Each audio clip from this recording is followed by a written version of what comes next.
आप जानते हैं हमारे पास दो पेरेंट्स होते हैं। एक पेरेंट्स जो अपना सब कुछ छोड़कर बच्चों पर कॉन्सेंट्रेटेड हो जाते हैं, और दूसरे पेरेंट्स होते हैं जो अपनी लाइफ में बिल्कुल बिजी हो जाते हैं और बच्चों पर बहुत ज़्यादा दुर्लक्षित हो जाता है।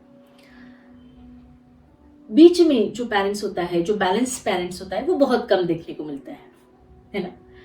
तो जो बैलेंस होते हैं उन्हें तो कुछ बताने की ज़रूरत ही नहीं होती, वो अपने आप को इम्प्रूव करते ही रहते हैं। पर ये दोनों जो छोर हैं, इनको अपने आप पर काम करने की बहुत ज़रूरत होती है। मैं एक बात पेरेंट्स के साथ साझा करना चाहूँगी। मुझे एक बात बताइए, मैं जानती हूँ कि आपने अपना संपूर्णतः अपने बच्चों को दिया है, पैसा दिया है, जो आपको फैसिलिटी नहीं मिली वो भी दी है, जो बेस्ट ऑफ द बेस्ट है वो भी दे रहे हैं। आप सबसे बेस्ट पेरेंट्स हैं, इसमें कोई शक नहीं है। बस हम जिस जिद से उनके पीछे पड़ जाते हैं, हमें लगता है हमारा बेटा इंजीनियर ही होना चाहिए, डॉक्टर ही होना चाहिए, आर्किटेक्चर होना चाहिए, या हम जो कहें वो होना चाहिए। ये जो जिद होती है ये बहुत ही ज़्यादा खतरनाक हो सकती है। बहुत सारे बच्चे इस जिद की वजह से पढ़ाई करना छोड़ देते हैं। बहुत सारे बच्चे डिप्रेशन में जा रहे हैं। बहुत सारे बच्चे एस्केपिंग मोड में जा रहे हैं। आपको पता है इससे बर्स्ट हो जाता है बहुत ज़्यादा। हमारे पास एक केस आई।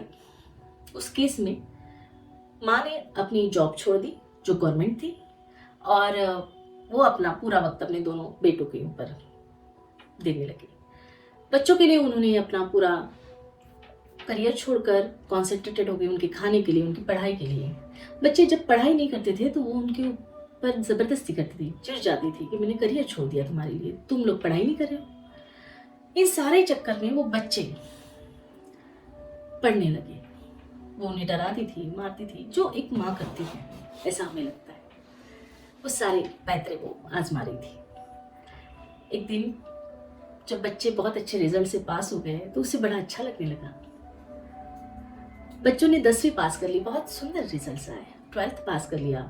दोनों बेटे आज MBBS के लिए चले गए। उसके बाद में उन बच्चों ने अपना MBBS कंप्लीट कर लिया, और आज उस माँ का अपने बच्चों के साथ कोई भी रिलेशनशिप नहीं रहा, कुछ भी नहीं। बच्चे माँ को देखना भी नहीं चाहते, वो माँ के सामने आना भी नहीं चाहते, माँ से मिलना भी नहीं चाहते, और वह लेडी डिप्रेशन में है। वह लेडी मेजर डिप्रेशन की शिकार है। जब हमने उनसे पूछा, सारी केस हिस्ट्री निकाली, तब केस हिस्ट्री में ही निकला कि वो चाहती है कि बच्चे उससे बात करें, पर बच्चे उस लेडी के साथ रहना भी नहीं चाहते, अपनी माँ के साथ रहना नहीं चाहते, क्योंकि वो बस्ट हो चुके हैं। वो अपनी माँ के साथ बात भी नहीं करना चाहते, क्योंकि जो स्टोरी मैंने आपको बताई वो बहुत ही ईजी बताई। जब उन बच्चों के साथ मेरी बात हुई तब उन बच्चों ने बताया किस तरह उनके ऊपर प्रेशर डाला जाता था, किस तरह अगर क्लास में फर्स्ट नहीं आए तो माँ रूम में बंद कर देती थी, उनसे बात नहीं होती थी, माँ चटके देती थी गरम। एक प्रेशर क्रिएट किया जाता था। वो धीरे धीरे जमा हुआ। बच्चों ने करियर तो कर लिया, पर करियर में वो इंटरेस्टेड नहीं है। एक बच्चा पेंटिंग करना चाहता था, पर माँ को लगता था पेंटिंग में क्या रखा है, इससे कौन पैसा कमा सकता है। दूसरा बेटा नेवी में जाना चाहता था। माँ को लगता था वो नेवी में जाने के बाद 6 महीने वहाँ पे शिप में रहना पड़ता है, और इसमें कोई महत्वपूर्ण बात नहीं होती। दूसरा बेटा जो नेवी में जाना चाहता था, वो नेवी की तैयारियां कर रहा है अभी, और वो छोटा बेटा है और वो प्रिपरेशन कर रहा है, वो शायद चला भी जाएगा। पर बड़ा बेटा अपनी माँ से कोसों दूर हो गया। हम सिर्फ और सिर्फ करियर पर ध्यान दे रहे, हम EQ पर ध्यान नहीं दे रहे, इमोशनल क्वोशेंट पर ध्यान नहीं दे रहे, इमोशनल हेल्थ पर ध्यान नहीं दे रहे। याद रखिए, जब आपके ये बच्चे बड़े हो जाएंगे ना, तब ये करियर काम में नहीं आएगा।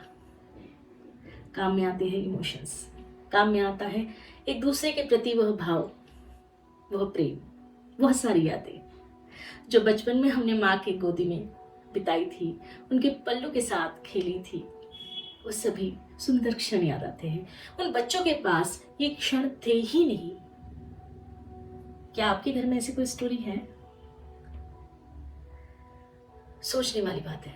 सोचिएगा जरूर। और दूसरे पेरेंट्स होते हैं जो बिंदास होते हैं, तुमको जो करना है कीजिए।